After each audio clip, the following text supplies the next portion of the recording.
Vote کو عزت دے دی ہے گلگت بلتستان نے، ہمارا ان کو سلوٹ۔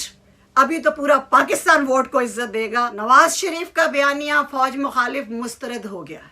نواز شریف بولے تو کہتے ہیں لک ہو از ٹاکنگ۔ ضیاء الحق اور جنرل جیلانی کا اڈاپٹڈ چائلڈ آج اٹھ کے فوج مخالف بیانیہ دے، تم نے تو پورا دشمن ہی اپنے گھر بلا لیا، اور پھر انڈیا کے بزنس مینوں سے تم لوگوں کی خفیہ ملاقاتیں ہوتی ہیں، تم لوگ انڈیا کی زبان بول رہے ہو، تم لوگ فوج مخالف بیانیہ دے رہے ہو۔ تو گلگت بلتستان کو زبردست مبارک ہو جنہوں نے یہ بیانیہ لپیٹ کے ان کے منہ پہ مارا ہے۔ السلام علیکم طیبہ ضیاء۔ گلگت بلتستان کے پرامن الیکشن ہونے پہ وہاں کے عوام کو بہت مبارک، پاکستان کو مبارک اور حکومت کو مبارک اور سب جیتنے والوں کو مبارک۔ نواز شریف کا بیانیہ فوج مخالف مسترد ہو گیا ہے۔ مسترد یہ ریفرینڈم تھا جس میں بتا دیا ہے انہوں نے کہ ہم نواز شریف کا فوج مخالف بیانیہ قبول نہیں کرتے۔ اب پورے پاکستان میں جب الیکشن کرا کے دیکھ لیں، کوئی بھی فوج مخالف بیانیہ قبول نہیں کرے گا۔ اور جب نواز شریف بولے تو کہتے ہیں لک ہو از ٹاکنگ۔ ضیاء الحق اور جنرل جیلانی کا اڈاپٹڈ چائلڈ آج اٹھ کے فوج مخالف بیانیہ دے۔ کراؤڈ اکٹھا کر لینا، اور کراؤڈ پولر ان کی بیٹی ہے اور دو بھائیوں کی بہن ہے جس کو انہوں نے چھوڑا ہوا ہے اس لیے کہ وہ کراؤڈ پولر ہے۔ شی از اے پریٹی، اچھی ویل ڈریسڈ ہوتی ہیں اور بولتی ہیں، لوگ اکٹھے ہو جاتے ہیں، لیکن ووٹ ایک الگ چیز ہے۔ ووٹ اپنی مرضی سے دیتے ہیں، شعور سے دیتے ہیں۔ گلگت بلتستان کے لوگ پڑھے لکھے ہیں، باشعور ہیں، سمجھدار ہیں، وفاق کے ساتھ عموماً جانا چاہتے ہیں۔ دوسری بات یہ ہے کہ وہ جتنے لوگوں سے میری بھی ذاتی طور پہ بات ہوئی ہے، فوج بیانیہ ٹوٹلی مسترد کیا ہے انہوں نے ووٹ کو عزت دے کے۔ یہی ووٹ کی عزت ہوتی ہے کہ آپ ووٹ دے کے بتا دیں کہ آپ کیا چاہتے ہیں۔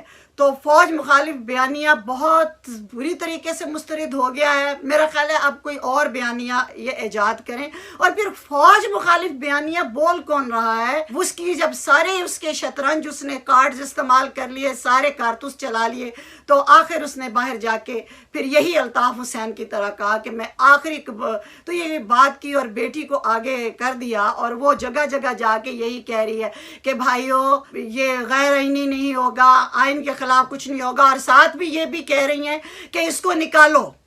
جب ان کا باپ نکالا گیا تو کہا مجھے کیوں نکالا، وہ غیر آئینی کیوں ایکشن لیا، مجھے وزارت سے 3 بار کیوں نکالا؟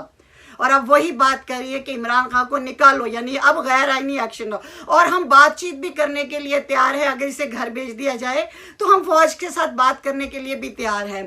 تو فوج سے بات کرنا تو غیر آئینی ہے، تو اس لیے ان کے قول و فعل میں تضاد، ان کے پورا بیانیہ، ان کی نیت، اور اوپر سے وہ شاہد خاقان عباسی فرماتے ہیں کہ فوج نے جو ثبوت اور شواہد بتا رہی ہے انڈیا کے اور دشمن کے کہ وہ پاکستان میں دہشت گردی کرواتے ہیں، اور کس طرح الطاف حسین کو سپورٹ کرتے رہے، اور جتنی بھی انہوں نے ہمارے آرمی نے، ترجمان نے بتائی ہیں باتیں انڈیا کی دشمنوں کی، تو اس پہ شاہد خاقان عباسی کہتے ہیں کہ اگر میری حکومت ہوتی تو میں کبھی ثبوت یہ پریس کانفرنس میں نہ دیتا۔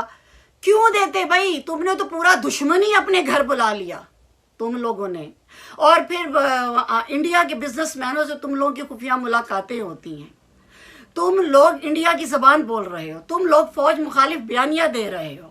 ہمیں تکلیف پہنچتی ہے جب ہمارے اپنے لوگ فوج مخالفی بیانیے دیتے ہیں۔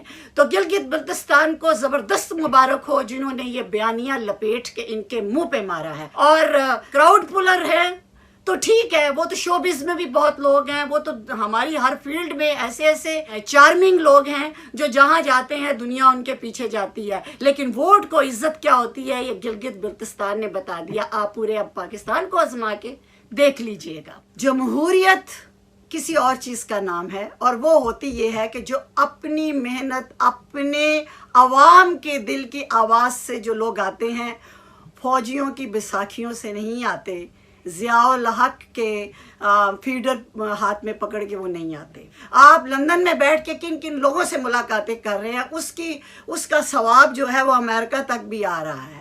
آپ کیا پاکستانیوں کو بیوقوف سمجھتے ہیں کہ انہیں انگلش پڑھنی نہیں آتی، یا ان کو میڈیا اور فورن میڈیا دیکھنا نہیں آتا، تبصرے و تجزیے سننے نہیں آتے؟ ایسا نہیں ہے۔ آپ سیاست کھیل رہے ہیں، آپ سیاست کھیلیں، جتنی آپ کھیلنا چاہتے ہیں، لیکن آپ جب الیکشن کرا کے دیکھ لیں، فوج مخالف بیانیے کو ووٹ نہیں ملے گا، ووٹ کو عزت ملے گی۔ اور یہ بات میں نے 2 سال پہلے کہہ دی تھی، جب نواز شریف کو کسی نے جوتا مارا تھا تو بیٹی نے کہا تھا کہ یہ حق بولنے والوں کے ساتھ ہوتا ہے، اور مثال نعوذ باللہ اس نے نبی پاک صلی اللہ علیہ وسلم کی دی تھی۔ میری وہ ویڈیو بڑی وائرل ہوئی تھی، میں اس کا کلپ آج پھر آپ کو دکھاتی ہوں تاکہ آپ کو 2 سال پرانی میری بھولی بسری باتیں شاید یاد آ جائے کہ حقیقت یہی ہے کہ ذات دی کوڑ کرلی تے چھتیرا نو جپے، آپ اتنے ہی پنگے لیا کریں جتنی آپ میں اوقات ہے۔ کہ گھٹیا اوقات ہے ہماری اور تمہاری، اور بات ہم کر رہے ہیں نبی پاک صلی اللہ علیہ وسلم کی اور بی بی فاطمہ زہرا کی، کہ نبی پاک صلی اللہ علیہ وسلم پہ بھی قریش والوں نے، ظالموں نے، مخالفین نے ظلم کیے تھے، تو آج میرے والد پہ بھی ظلم ہو رہے ہیں۔ میرے آقا کا نام اپنے باپ کے ساتھ، کہاں تیرا باپ، کہاں مریم تو، کہاں آقا سرکار، کہاں ان کی بی بی فاطمہ کا زہرا۔ مجھے لگتا ہے تم لوگوں کا آخری وقت آ گیا ہے، اور آخری وقت جب ہوتا ہے نا تو اس وقت یہی حالت ہوتی ہے جو اس وقت اس باپ بیٹی کی ہے، سمجھ آئی؟